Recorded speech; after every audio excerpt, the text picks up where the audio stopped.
ದೇವರು ಪ್ರೀತಿಸುವ ಪ್ರೀತಿಯ ಬಿಗ್ ಜೆ ಟಿವಿ ಪ್ರಿಯ ವೀಕ್ಷಕರಿಗೆ ನಮ್ಮ ಕರ್ತನಾದ ಯೇಸು ಕ್ರಿಸ್ತನ ಹೆಸರಿನಲ್ಲಿ ನಿಮ್ಮನ್ನು ವಂದಿಸಿ ಸ್ವಾಗತ ಬಯಸುತ್ತಿದ್ದೇವೆ. ಬನ್ನಿರಿ, ಇಂದು ನಾವು ಅಧ್ಯಯನ ಮಾಡಿಕೊಳ್ಳೋಣ ಕೀರ್ತನೆ ದ ಬುಕ್ ಆಫ್ ಸಾಮ್ 143, ಸಾಮ್ 143. ಕೀರ್ತನೆ 143ನೇ ಅಧ್ಯಾಯ, ಅದು ಕೀರ್ತನೆ 140ನೇ ಅಧ್ಯಾಯ ಇದ್ದ ಹಾಗೇನೇ ಇದೆ. ಕೀರ್ತನೆ 141 ಕೂಡ ಕೀರ್ತನೆ 140ನೇ ಅಧ್ಯಾಯ ಇದ್ದ ಹಾಗೆ ಇದೆ. ಕೀರ್ತನೆ 142 ಕೂಡ ಕೀರ್ತನೆ 140 ಇದ್ದ ಹಾಗಿದೆ. ಕೀರ್ತನೆ 143 ಕೂಡ ಕೀರ್ತನೆ 140 ಇದ್ದ ಹಾಗಿದೆ. ಯಾಕಂತ ಹೇಳಿದರೆ ಇದೆಲ್ಲ ದಾವಿದನ ಒಂದು ಕೀರ್ತನೆಯಾಗಿದೆ. ಮತ್ತು ಒಂದೊಂದಾಗಿ ನೋಡಿಕೊಳ್ಳೋಣ ದಾವಿದನು ಏನು ನಮಗೋಸ್ಕರವಾಗಿ ಇಟ್ಟಿದ್ದಾನೆ ಅಂತ ಹೇಳ್ಬಿಟ್ಟು. ಯಾಕಂತ ಹೇಳಿದ್ರೆ ಬೇರೆ ಪುಸ್ತಕಗಳು, ಕೊಲೊಸ್ಯರಿಗೆ ಬರೆದ ಪತ್ರಿಕೆ, ರೋಮಾಪುರದವರಿಗೆ ಬರೆದ ಪತ್ರಿಕೆ, ಇವೆಲ್ಲ ಪುಸ್ತಕಗಳು ಯಾರಿಗೆ ಬರೆದಿದ್ದು ಎಂಬುದಾಗಿ ನೋಡುವಾಗ ಆ ಸಭಿಕರಿಗೆ ಬರೆದಂಥ ಪುಸ್ತಕ. ಆದರೆ ಕೀರ್ತನೆಗಳು ಯಾರಿಗೆ ಬರೆದಿದ್ದು ಎಂಬುದಾಗಿ ನೋಡುವಾಗ ಒಂದು ರೀತಿಯಿಂದ ಹೌದು, ಭಕ್ತಾದಿಗಳಿಗೆ ಬರೆದಿದ್ದ, ಆದರೆ ಯಾರನ್ನು ಉದ್ದೇಶಿಸಿ ಬರೆದಿದ್ದು ಅಂಥೇಳಿ ನೋಡುವಾಗ ದೇವರನ್ನು ಉದ್ದೇಶಿಸಿ ಬರೆದಿದ್ದು. ಲೂಕನು ಬರೆದ ಸುವಾರ್ತೆ ಮತ್ತು ಅಪೊಸ್ತಲ ಕೃತ್ಯಗಳು ಯಾರನ್ನು ಉದ್ದೇಶಿಸಿ ಬರೆದಿದ್ದ ಅಂತ ನೋಡುವಾಗ ಪ್ರಾರಂಭದಲ್ಲಿ ಥೆಯೋಫಿಲನೇ, ಥೆಯೋ ಅಂತ ಹೇಳಿದರೆ ದೇವರು, ಫೆಲೆನೇ ಅಂತ ಹೇಳಿದರೆ ಪ್ರೀತಿಸುವವನೇ, ದೇವರನ್ನು ಪ್ರೀತಿಸುವವನೇ. ಆ ಲೆಕ್ಕದಲ್ಲಿ ದೇವರನ್ನು ಪ್ರೀತಿಸುವವರಿಗಾಗಿ ಬರೆದಂಥದ್ದು ಅದು. ಆದರೆ ಇಲ್ಲಿ ನಾವು ನೋಡುವಾಗ ದಾವಿದನು ಪ್ರಾರಂಭದಲ್ಲಿ ಈ ಕೀರ್ತನೆಯಲ್ಲಿ ಆತನು ಹೇಳ್ತಾನೆ, ಯೆಹೋವನೇ. 140 ಮೊದಲನೇ ವಚನ ಯೆಹೋವನೇ, 141 ಮೊದಲನೇ ವಚನ ಯೆಹೋವನೇ, 143 ಕೂಡ ಯೆಹೋವನೇ. ನನ್ನ ಪ್ರಾರ್ಥನೆಯನ್ನು ಲಾಲಿಸು, ನನ್ನ ಬಿನ್ನಹಕ್ಕೆ ಕಿವಿಗೊಡು. ಕೀರ್ತನೆಗಳು ಪ್ರಾರ್ಥನೆಗಳು. ಆದ ಕಾರಣ ಇಲ್ಲಿ ಆ ರೀತಿಯಾಗಿ ಹೇಳಿಬಿಟ್ಟು ಒಂದು ಮಾತು ಹೇಳ್ತಾನೆ, ನಿನ್ನ ನೀತಿ ಸತ್ಯತೆಗಳಿಗೆ ಅನುಸಾರವಾಗಿ ಸದುತ್ತರವನ್ನು ದಯಪಾಲಿಸು ಎಂಬುದಾಗಿ. ನೀತಿ ಸತ್ಯತೆಗಳು, ನೀತಿ ಸತ್ಯತೆಗಳು. ನೀತಿ ಸತ್ಯತೆಗಳು ಅಂತ ಹೇಳಿದಾಗ ಹೊಸ ಒಡಂಬಡಿಕೆಯಲ್ಲಿ ಒಂದು ವಾಕ್ಯ ಸಂಬಂಧಿಸಿದೆ. ಅದು ಯೋಹಾನನು ಬರೆದ ಸುವಾರ್ತೆ 16ನೇ ಅಧ್ಯಾಯ 23ನೇ ವಚನದಲ್ಲಿ ನಾವು ನೋಡುವಾಗ ಯೇಸು ಸ್ವಾಮಿ ಮಾತನಾಡುವಾಗ ನೀತಿಯ ಬಗ್ಗೆ ಮತ್ತು ಸತ್ಯತೆಯ ಬಗ್ಗೆ ಮಾತನಾಡುವಂಥ ಒಂದು ವಿಷಯ ನಾವು ನೋಡಿಕೊಳ್ಳಬಹುದು ಇಲ್ಲಿ ಕೂಡ. ಸರಿ, ಇಲ್ಲಿ ನಾವು ಹಿಂದಿರುಗಿ ನೋಡಬೇಕಾಗ್ತದೆ ಈ ಕೀರ್ತನೆಯನ್ನು. ನೀತಿ ಅಂತ ಹೇಳಿದ್ರೆ ಯೇಸು ಕ್ರಿಸ್ತನನ್ನು ಸೂಚಿಸುವಂಥದ್ದು. ಸತ್ಯತೆ ಅಂತ ಹೇಳುವಾಗ ಮತ್ತೆ ಯೇಸು ಕ್ರಿಸ್ತನನ್ನೇ ಸೂಚಿಸುವಂಥದ್ದು. ಯಾಕಂತ ಹೇಳಿದ್ರೆ 1ನೇ ಕೊರಿಂಥ 1:30 ನೋಡುವಾಗ ಆತನೇ ನಮ್ಮ ನೀತಿಯಾಗಿದ್ದಾನೆ. ಯೋಹಾನ 14:6 ನಮ್ಮ ಸತ್ಯವಾಗಿದ್ದಾನೆ. ಕೀರ್ತನೆಗಳಲ್ಲಿ ಯೇಸು ಕ್ರಿಸ್ತನ ಒಂದು ಚಿತ್ರವನ್ನು ನಾವು ನೋಡ್ತಿದ್ದೇವೆ. ಆದ ಕಾರಣ ಇಲ್ಲಿ ಯೇಸು ಕರ್ತನನ್ನು ನಾವು ಸ್ಮರಿಸಬೇಕಾಗಿದೆ. ಹಾಗೆ ಮುಂದುವರಿಸಿದರೆ 2ನೇ ವಚನ, ಕೀರ್ತನೆ 143 ಮತ್ತು 2ನೇ ವಚನದಲ್ಲಿ ನೋಡುವಾಗ ನಿನ್ನ ಸೇವಕನನ್ನು ವಿಚಾರಣೆಗೆ ಗುರಿ ಮಾಡಬೇಡ. ಒಳ್ಳೆ ಪ್ರಾರ್ಥನೆ.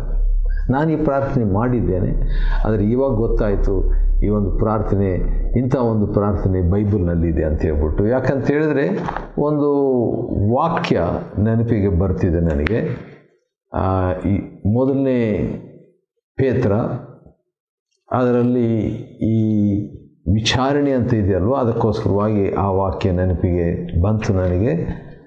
ನೋಡೋಣ ಏನಂತಿದೆ ಅಂತ ಹೇಳ್ಬಿಟ್ಟು.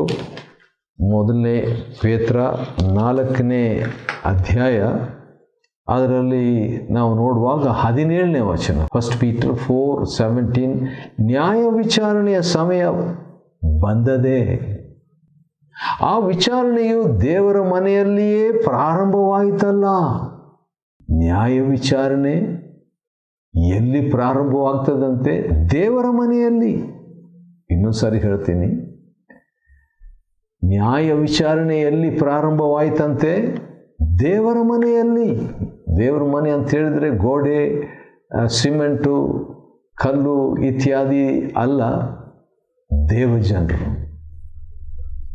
ಹಾಗಾದರೆ ನ್ಯಾಯ ವಿಚಾರಣೆ ಎಲ್ಲಿ ಪ್ರಾರಂಭವಾಗ್ತದೆ ಅಂತ ಹೇಳಿದ್ರೆ ದೇವರ ಮಕ್ಕಳ ಅಥವಾ ದೇವ ಜನರಲ್ಲಿ ಅಂತ ಹೇಳೋಣ. ಅದು ನಮ್ಮಲ್ಲಿ ಪ್ರಾರಂಭವಾಗಲು ದೇವರ ಸುವಾರ್ತೆಯನ್ನು ನಂಬಲೊಲ್ಲದವರ ಗತಿ ಏನಾಗಬಹುದು? ಪ್ರಶ್ನೆ. ಸರಿ, ಹೌದು, ನಿನ್ನ ಸೇವಕನನ್ನು ವಿಚಾರಣೆಗೆ ಗುರಿ ಮಾಡಬೇಡ ಅಂತ ಹೇಳಿದಾಗ ನನಗೆ 1 ಪೇತ್ರ 4:17 ನೆನಪಾಯಿತು. ಯಾಕಂತ ಹೇಳಿದರೆ ನ್ಯಾಯ ವಿಚಾರಣೆ ದೇವರ ಮನೆಯಲ್ಲಿ ಸ್ಟಾರ್ಟ್ ಆಗ್ತದೆ, ದೇವ ಜನರಲ್ಲಿ ಸ್ಟಾರ್ಟ್ ಆಗ್ತದೆ. ನಾನು ಅದನ್ನು ಯಾವ ರೀತಿಯಾಗಿ ಅರ್ಥ ಮಾಡಿಕೊಂಡಿದ್ದೀನಿ ಅಂತ ಹೇಳಿದರೆ 2 ರೀತಿಯಿಂದ ಅದನ್ನು ಅರ್ಥ ಮಾಡಿಕೊಂಡಿದ್ದೇನೆ. ಮೊದಲನೇ ರೀತಿ ಏನಂತ ಹೇಳಿದರೆ, ಮತ್ತಾಯ 7ನೇ ಅಧ್ಯಾಯದಲ್ಲಿ ತೀರ್ಪು ಮಾಡಬೇಡ್ರಿ ಅಂದರೆ ಬೇರೆಯವ್ರನ್ನ ತೀರ್ಪು ಮಾಡಬೇಡ್ರಿ, ಮತ್ತಾಯ 7:1. ಆದರೆ ತೀರ್ಪು ಮಾಡುವಂಥ ಒಂದು ಸ್ವಭಾವ ನನ್ನಲ್ಲಿ ಇದೆಯಾ? ನಮ್ಮಲ್ಲಿ ಇದೆಯಾ? ಇದೆ, ಖಂಡಿತವಾಗಿದೆ, ನನ್ನಲ್ಲಿದೆ. ಹಾಗಾದರೆ ಏನು ಮಾಡಬೇಕಾ? ತೀರ್ಪು ಮಾಡುವಂಥ ಸ್ವಭಾವ ನನ್ನಲ್ಲಿ ಇದೆಯಲ್ಲ, ಅದನ್ನು ನಾನು ಹೇಗೆ ಎಕ್ಸಸೈಸ್ ಮಾಡಲಿ ಅಂತ ಹೇಳುವಾಗ ದೇವರ ವಾಕ್ಯದಲ್ಲಿ ಒಂದು ಮಾತಿದೆ. 1 ಕೊರಿಂಥ 11:31, ನಮ್ಮನ್ನು ನಾವು ವಿಚಾರಿಸಿಕೊಂಡ್ರೆ ನ್ಯಾಯ ವಿಚಾರಣೆಗೊಳಗಾಗುವುದಿಲ್ಲ. ವಾವ್! ಈ ನಮ್ಮನ್ನು ಜಡ್ಜ್ ಮಾಡುವಂಥ, ನಾನು ಜಡ್ಜ್ ಆಗಿರಬೇಕು, ನ್ಯಾಯಾಧಿಪತಿಯಾಗಿರಬೇಕೆಂಬ ಸ್ವಭಾವ ನಮ್ಮೆಲ್ಲರಲ್ಲಿದೆ. ಆದರೆ ದೇವರು ಹೇಳುವಂಥದ್ದು, ಆ ನ್ಯಾಯ ವಿಚಾರಣೆಯ ಆ ಸಾಮರ್ಥ್ಯವನ್ನು ತಕ್ಕೊಂಡು ಬೇರೆಯವ್ರನ್ನ ತೀರ್ಪು ಮಾಡಬೇಡ. ಯಾಕಂದರೆ ದೇವರು ಒಂದು ದಿವಸ ಅವ್ರನ್ನ ತೀರ್ಪು ಮಾಡ್ತಾನೆ. ಅದರ ಬದಲು ಏನು ಮಾಡಬೇಕು? ನಿನ್ನನ್ನೇ ನೀನು ತೀರ್ಪು ಮಾಡ್ಕೋ. ನಾನು ಆ ರೀತಿಯಾಗಿ ಮಾಡಬಹುದಾಗಿತ್ತು, ನಾನು ಈ ರೀತಿ ಮಾಡಿದ್ದು ಸರಿ ಅಲ್ಲ, ನಾನು ಹೇಳಿದ್ದು ಸರಿ, ಆದರೆ ಆ ಒಂದು ಚಿಕ್ಕ ಪದ ನಾನು ಮಾತಾಡಿದ್ನಲ್ಲ, ಅದು ಕರೆಕ್ಟ್ ಅಲ್ಲ, ನಾನು ಆ ರೀತಿಯಾಗಿ ಹೇಳಬಾರ್ದಾಗಿತ್ತು. ಅಲ್ಲಿ ಗರ್ವ ಇತ್ತು. ದೇವರೇ ನನ್ನ ಕ್ಷಮಿಸು. ಈ ರೀತಿಯಾಗಿ ನಮ್ಮನ್ನು ನಾವು ತೀರ್ಪು ಮಾಡಿಕೊಂಡಾಗ ನಾವು ತೀರ್ಪಿಗೆ ಒಳಗಾಗುವುದಿಲ್ಲ ಎಂಬುದು ಗುಡ್ ನ್ಯೂಸ್, ಶುಭವಾರ್ತೆ. ನಿನ್ನ ಸೇವಕನನ್ನು ವಿಚಾರಣೆಗೆ ಗುರಿ ಮಾಡಬೇಡ ಅಂತ ಹಳೆ ಒಡಂಬಡಿಕೆಯಲ್ಲಿ ಪ್ರಾರ್ಥನೆ ಮಾಡಿದನು ದಾವೀದನಾದರೆ, ಹೊಸ ಒಡಂಬಡಿಕೆಯಲ್ಲಿ ನಾವು ನನ್ನನ್ನೇ ನಾನು ತೀರ್ಪು ಮಾಡಿಕೊಳ್ಳುವಂತ ನನಗೆ ಸಹಾಯ ಮಾಡಿ ದೇವರೇ ಎಂಬುದಾಗಿ ಹೇಳಬಹುದು. 5ನೇ ವಚನ, ಕೀರ್ತನೆ 143:5, ಹಳೆ ದಿನಗಳನ್ನು ನೆನೆಸಿಕೊಳ್ಳುತ್ತೇನೆ. ಹೌದು, ನಾವೆಲ್ಲರೂ ನೆನೆಸ್ಕೊಳ್ತೇವೆ. ದಾವೀದನು ನೆನೆಸ್ಕೊಳ್ತಿದ್ದ. ಸರಿ, ಆ ರೀತಿಯಾಗಿ ನೆನೆಸ್ಕೊಂಡು ನಿನ್ನ ಎಲ್ಲ ಕಾರ್ಯಗಳನ್ನು ಧ್ಯಾನಿಸುತ್ತೇನೆ. ಏನು ಧ್ಯಾನಿಸ್ತಾನೆ? ದೇವರ ಕೆಲಸಗಳನ್ನು ಧ್ಯಾನಿಸುತ್ತಾನೆ. ನಿನ್ನ ಕೈ ಕೆಲಸಗಳನ್ನು ಸ್ಮರಿಸುತ್ತೇನೆ. ಆ ರೀತಿಯಾಗಿ ಹೇಳಿಬಿಟ್ಟು 6ನೇ ವಚನ ಒಂದು ಪಿಕ್ಚರಲ್ಲಿದೆ, ಒಂದು ಚಿತ್ರ ಇದೆ, ಭಾಳ ಇಷ್ಟ ನನಗೆ, ಭಾಳ ಚೆನ್ನಾಗಿದೆ. ಅದೇನೆಂದರೆ, ಕೈಯೊಡ್ಡಿ ಬೇಡುತ್ತೇನೆ. ದೇವರೇ, ಕೈಯೊಡ್ಡಿ ಬೇಡ್ತೇನಪ್ಪ. ಒಣ ನೆಲವು ನೀರಿಗಾಗಿ ಹೇಗೋ, ಅಲ್ಲಿ ಕೀರ್ತನೆಗಾರನು ಇಂಥ ಒಂದು ಮಾತನ್ನು ಬಳಸುವಾಗ ಸ್ವಲ್ಪ ವ್ಯತ್ಯಾಸವಾಗಿ ಒಂದು ಪದ ಬಳಸ್ತಾನೆ. ಅದನ್ನು ನೋಡ್ಬಿಡೋಣ ನಾವು. ಅದೇನಂತ ಹೇಳಿದರೆ, ಬಾಯಾರಿದ ಜಿಂಕೆಯು ನೀರಿನ ತೊರೆಗಳನ್ನು ಹೇಗೋ ಹಾಗೆಯೇ ಅಂತ ಹೇಳ್ತಾನೆ. 42ನೇ ಕೀರ್ತನೆ 1 ಮೊದಲನೇ ವಚನ. ಆದರೆ ಇಲ್ಲಿ ಒಣ ನೆಲವು ನೀರಿಗಾಗಿ ಹೇಗೋ ಹಾಗೆಯೇ ನನ್ನ ಆತ್ಮವು ನಿನಗಾಗಿ ದೇವರೇ ತವಕ ಪಡುತ್ತದೆ. ಆ ರೀತಿಯಾಗಿ ನಾವು ದೇವರಿಗಾಗಿ ಹಾರೈಸಬೇಕು. ಅಂಥ ಒಂದು ಹಾರೈಸುವಿಕೆ ನನ್ನಲ್ಲಿ, ನಮ್ಮಲ್ಲಿ ದೇವರು ಕೊಡಲಿ. ಒಂದು ಸಾರಿ ಒಂದು ಚಿಕ್ಕ ಮಗು ಆಟ ಆಡ್ತಾ ಇತ್ತಂತೆ. ನೀರಡಿಕೆ ಆಯ್ತಂತ ಓಡಿ ಬಂತಂತೆ. ಮನೆಗೆ ಬಂದುಬಿಟ್ಟು, ಅಮ್ಮ ನನಗೆ ಬೇಗ ನೀರು ಕೊಡು, ನೀರಡಿಕೆ ಆಗ್ತದೆ ಅಂತ ಹೇಳ್ತಂತೆ. ತಾಯಿ ಅಡುಗೆ ಮನೆಗೆ ಹೋಗ್ಬಿಟ್ಟು ನೀರು ಒಂದು ಬಟ್ಲಲ್ಲಿ ತಗೊಂಡು ಬರುವಾಗ ಮಗು ಇಲ್ಲ, ಆಟ ಆಡ್ಲಿಕ್ಕೆ ಓಡೋಗ್ಬಿಟ್ಟಿದೆ. ಮತ್ತೆ ತಾಯಿ ಅಂದ್ಕೊಂಡ್ಲು, ನೀರಡಿಕೆ ಇದೆ ಮಗುವಿಗೆ, ಆದರೆ ಸಾಕಷ್ಟು ನೀರಡಿಕೆ ಆಗಲಿಲ್ಲ. ಆಟದ ಮೇಲೆ ಮನಸ್ಸಿರೋದ್ರಿಂದ ಮತ್ತೆ ಆಟ ಆಡ್ಲಿಕ್ಕೆ ಹೋಗಿದೆ. ಹಾಗೆ ನಾವು ಕೆಲವು ಸಾರಿ ದೇವರಿಗಾಗಿ ಸ್ವಲ್ಪ ಹಾರೈಸ್ತೇವೆ, ಆಮೇಲೆ ಬೇರೆ ಏನಾದರೂ ಬಂದುಬಿಟ್ರೆ ಮತ್ತೆ ಓಡೋಗ್ಬಿಡ್ತೇವೆ, ಮತ್ತೆ ಮಗ್ನರಾಗ್ಬಿಡ್ತೇವೆ, ಮತ್ತೆ ದೂರ ಹೋಗ್ಬಿಡ್ತೇವೆ, ಮತ್ತೆ ನಮ್ಮ ಫೋಕಸ್ ಚೇಂಜ್ ಆಗಿಬಿಡ್ತದೆ. ನನ್ನ ಬಗ್ಗೆನೂ ಮಾತಾಡ್ತಾ ಇದ್ದೀನಿ. ಆದರೆ ಇಲ್ಲಿ ಕೈಯೊಡ್ಡಿ ಬೇಡುತ್ತೇನೆ, ಒಣನೆಲವು ನೀರಿಗಾಗಿ ಹೇಗೋ ಹಾಗೆ ನನ್ನ ಆತ್ಮವು ನಿನಗಾಗಿ ತವಕ ಪಡ್ತದೆ. ಸೆಲಾ. ಸೆಲಾ ಅನ್ನೋದು ಕೂಡ ಯೇಸು ಕ್ರಿಸ್ತನ ಒಂದು ಚಿತ್ರ ಅಂತ ಹೇಳ್ಬೋದು. ಸೆಲಾ ಅನ್ನುವಂಥದ್ದು ತಾತ್ಕಾಲಿಕವಾದಂಥ ಒಂದು ವಿರಾಮ, ಒತ್ತಿ ಹೇಳುವಿಕೆ. ಸೆಲಾ ಅಂತ ಹೇಳಿದ್ರೆ ನಿತ್ಯವಾಗಿ ಎಂಬುದಾಗಿ ಕೊಡುವ ಒಂದು ಅರ್ಥ. ಸರಿ, 7ನೇ ವಚನ, ಯೆಹೋವನೇ ಬೇಗನೆ ಸದುತ್ತರವನ್ನು ದಯಪಾಲಿಸು, ನನ್ನ ಆತ್ಮವು ಕುಂದಿ ಹೋಗಿದೆ. ಬೇಗ ಬೇಗ ದೇವರೇ ಅಂತ.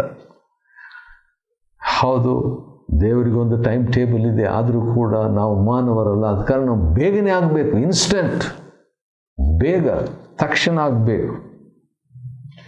ನೀನು ವಿಮುಖನಾದರೆ ಸಮಾಧಿಯಲ್ಲಿ ಸೇರಿದ್ದವರಿಗೆ ನಾನು ಸಮಾನನಾಗಿರಬೇಕು. ಹೌದು ಸ್ವಾಮಿ. ಅದ ಕಾರಣ ಏನು ಪರಿಹಾರ? 8ನೇ ವಚನದಲ್ಲಿ, ಹೊತ್ತಾರೆ ನಿನ್ನ ಕೃಪೆ ನನಗೆ ಪ್ರಕಟವಾಗಲಿ. ಏನು ಪ್ರಕಟವಾಗಬೇಕಂತೆ ಈ ದಾವಿದನಿಗೆ? ನಿನ್ನ ಕೃಪೆ. ಯಾವಾಗ? ಹೊತ್ತಾರೆ. ಹೌದು, ದೇವರ ಕೃಪೆಯಿಂದ ನಾವು ಸ್ಟಾರ್ಟ್ ಮಾಡಬೇಕು ನಮ್ಮ ಜೀವನ. ದೇವರ ಕೃಪೆಯಿಂದ ನಾವು ಸಾಗಬೇಕು ನಮ್ಮ ಜೀವನ. ದೇವರ ಕೃಪೆಯಿಂದ ಮುಗಿಸಬೇಕು ನಮ್ಮ ಜೀವನ.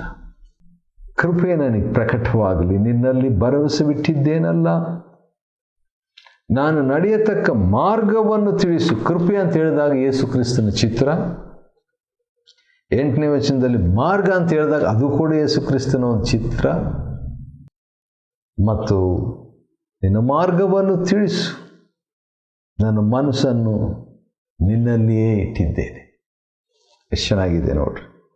ಯೆಹೋವನೇ, ನಿನ್ನನ್ನೇ ಮೊರೆ ಹೊಕ್ಕಿದ್ದೇನೆ, ಶತ್ರುಗಳಿಂದ ನನ್ನನ್ನು ಬಿಡಿಸು. ನಿನ್ನ ಚಿತ್ತದಂತೆ ನಡೆದುಕೊಳ್ಳುವುದನ್ನು ನನಗೆ ಕಲಿಸು. ಭಾಳ ಇಂಪಾರ್ಟೆಂಟ್ ಪ್ರೇಯರ್ ಇದು. ದೇವ್ರ ಚಿತ್ತದಂತೆ ನಾವು ನಡ್ಕೊಳ್ಬೇಕಂತ ಹೇಳ್ಬಿಟ್ಟು ದೇವ್ರು ನಮಗೆ ಕಲಿಸ್ಬೇಕು. ಯಾಕಂದರೆ ಲಕ್ಷಾಂತರ ಕೋಟ್ಯಾಂತರ ಜನ ದೇವ್ರ ಸೇವಕರುಗಳು ನರಕಕ್ಕೆ ಹೋಗುವಂಥ ಆ ದಿನದಲ್ಲಿ ಸ್ವಾಮಿ ನಿನ್ನ ಹೆಸರಿನಲ್ಲಿ ಬೋಧನೆ ಹೇಳಲಿಲ್ವೇ, ದೆವ್ವಗಳನ್ನು ಬಿಡಿಸಲಿಲ್ವೇ, ಅನೇಕ ಮಹತ್ ಕಾರ್ಯಗಳನ್ನು ಮಾಡಲಿಲ್ವೇ ಎಂದು ಆ ದಿನದಲ್ಲಿ ಎಷ್ಟೋ ಜನರು ಹೇಳುವರು. ಆದರೆ ನಾನು ಅವರಿಗೆ ನಿಮ್ಮ ಗುರುತು ನಾನೆಂದು ಕಾಣೇನು ಎಂಬುದಾಗಿ ಹೇಳ್ತಾನೆ. ಯಾಕೆ ಈ ರೀತಿ ಆಯಿತು? ಯಾಕಂದರೆ ಒಂದೇ ಮೇನ್ ಪ್ರಾಬ್ಲಮ್ ಅದೇನೆಂದರೆ, ತಂದೆಯ ಚಿತ್ತದಂತೆ ಅವರು ಮಾಡಲಿಲ್ಲ.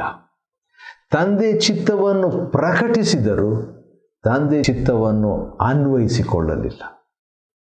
ಇಂಥ ಒಂದು ಪ್ರಾರ್ಥನೆ ನಾವು ಮಾಡುವುದರಿಂದ ಏನು? ತಂದೆಯೇ ನಿನ್ನ ಚಿತ್ತದಂತೆ ನಡೆದುಕೊಳ್ಳುವುದನ್ನು ನನಗೆ ಕಲಿಸು.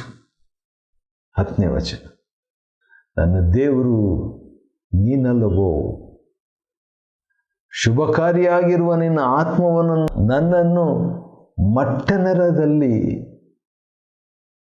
ನಡೆಸಲಿ. ಕೃಪೆ, ಮಾರ್ಗ, ಆತ್ಮ. ಕೃಪೆ 8ನೇ ವಚನ, ಕೀರ್ತನೆ 143.